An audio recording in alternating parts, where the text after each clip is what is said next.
gentlemen, distinguished guests, the executive members of the FTAA, and all the volunteers. Thank you for being here tonight. I'm an executive member of the Atatürk Society of America, and I'm honored to be here this evening to tell you about Professor Behram Kurşunoğlu's connection to the Atatürk Society. But first, I would like to thank Mr. Oğuz Alpöge for initiating this remembrance dinner and inviting me to do this speech on behalf of the Atatürk Society of America. The Atatürk Society of America presents Atatürk Awards every year to distinguished recipients. Recipients of Atatürk Awards since 1995 are Peace and Democracy Award, Senator Robert C. Byrd, Richard Holbrooke, Admiral William J. Crowe Jr., Secularism and Democracy Award, the Turkish General Staff, Orhan Tarhan, Science is Guidance Award, Professor Behram Kurşunoğlu, University of Civilization and Peace Award, Professor Bernard Lewis, Dr. Andrew Mango, Education and Modernization Award, Professor Türkan Saylan, Leadership Award, Senator Chuck Hagel, Congressman Speaker Newt Gingrich, Republicanism Award, Professor Dr. Suna Kili, Free Press and Democracy Award, Honorable Oktay Ekşi, Secularism and Civilization Award, Muazzez İlmiyeçi, History and Culture Award, Turgut Özakman. All these award recipients, they were able to attend Atatürk Society's award ceremonies, except Muazzez İlmiyeçi and Turgut Özakman, and I had the honor of presenting their awards to them in Turkey many years ago. And there were many young, distinguished, and talented recipients of the Atatürk Youth Award, which is presented every year at the May 19 Youth and Sports Day celebration of Atatürk Society in Washington, D.C. Here, we see Professor Kurşunoğlu receiving his award. This is his acceptance speech, I believe, in Washington, D.C., when he was presented with the Atatürk Society's Sciences Guidance Award. It was presented to him in 2001, but he was introduced to the founding president of the Atatürk Society, Mr. Hüdayi Yavalar, a few years before that. And I'm sure most of you in this room know the gentleman who introduced him. He was one of the founders and later a president of the FTAA, a great Turkish American, Professor Mahmut Esat Ozan. Professor Ozan passed away in 2009. Mahmut Bey'in anısı önünde saygıyla eğiliyorum.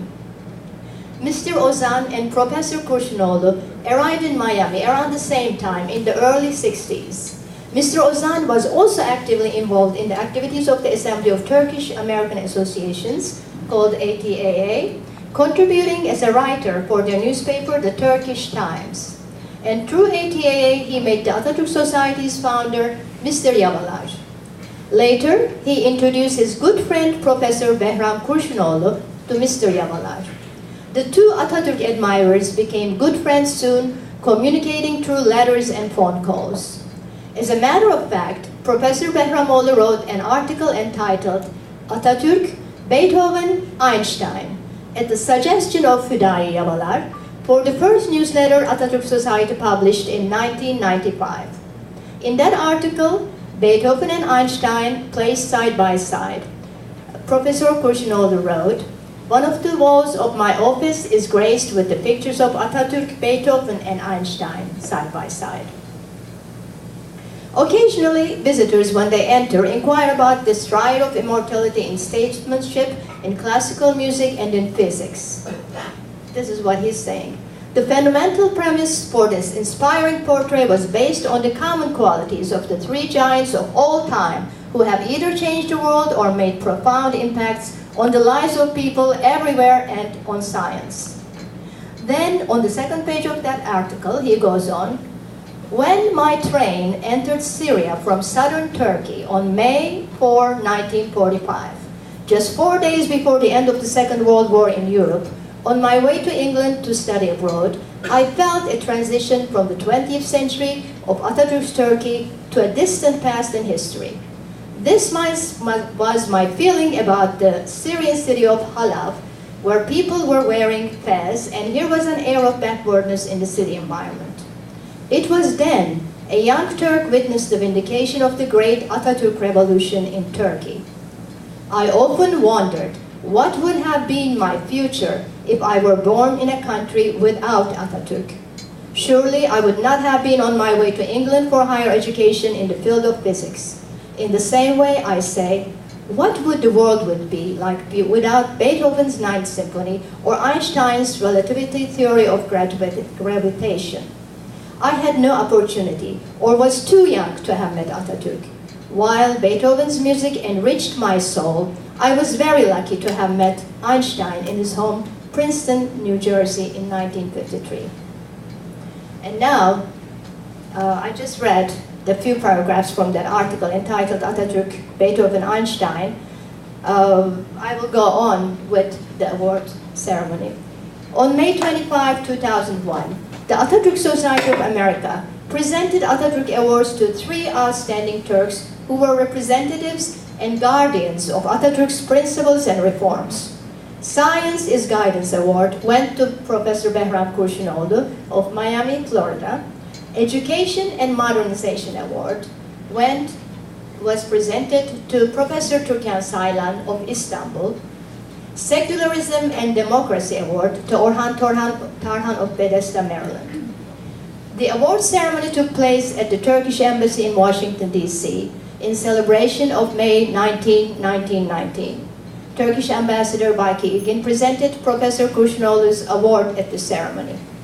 All 3 recipients of the Atatürk Awards were leaders, brave and dedicated leaders, who opened new pathways for those who followed in their steps.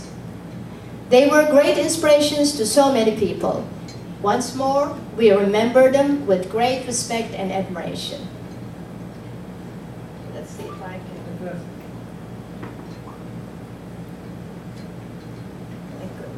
It's okay.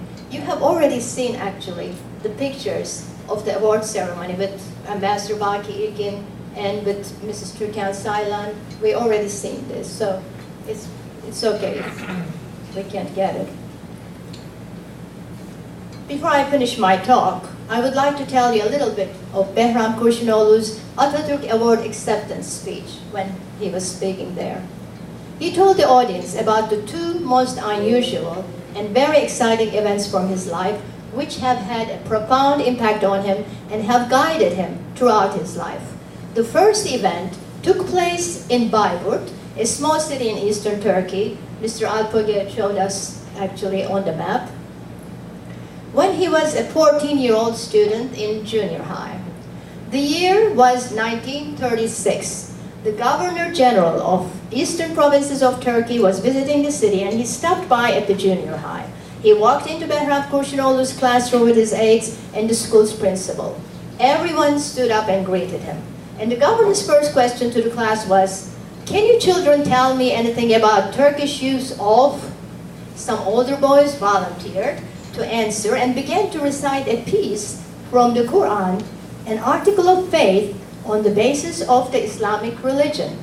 But young Behram was quite sure that the governor was not asking a religious question, since the Atatürk Revolution was not about adopting the foundation of the Islamic religion as the political doctrine of the Republic of Turkey.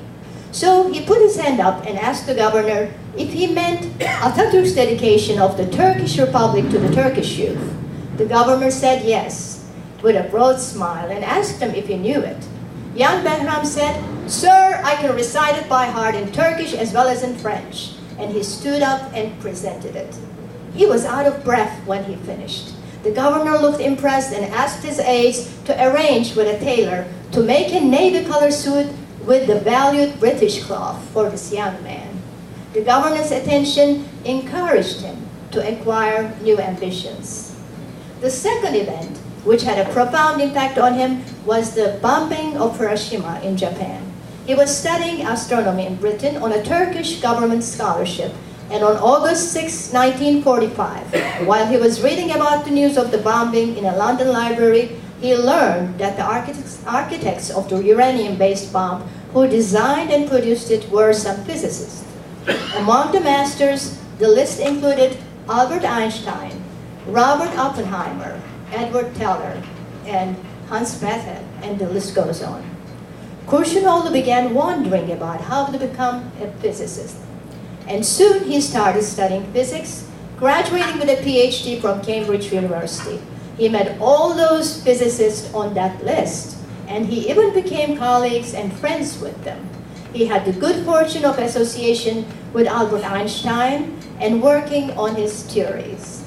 Professor Kurşunoğlu's closing remark at the May 19th award ceremony 17 years ago was exactly this. Finally, for all these and more, I am grateful to Kemal Atatürk, the founder of the Republic of Turkey and the greatest statesman of all time.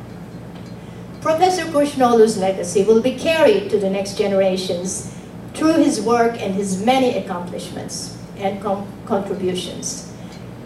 He really made big contributions to the world of physics, as we see from all the books and other things, the studies he did, researches he did.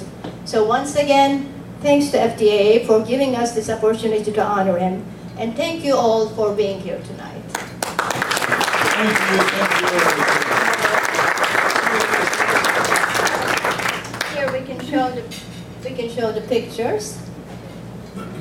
There in the middle, Mr. Türkan Saylan. Mr. Orhan Tarhan is to the right of him.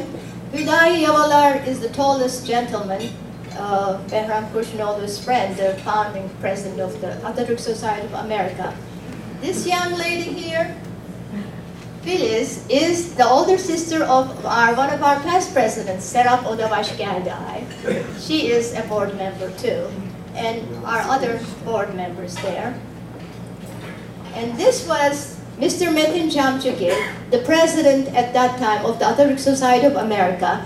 This is afterwards at the Yavalar residence. They had a little gathering, and they're just both wearing their cowboy hats and being silly, being relaxed at the party. And that one you already saw when he visited Professor Einstein.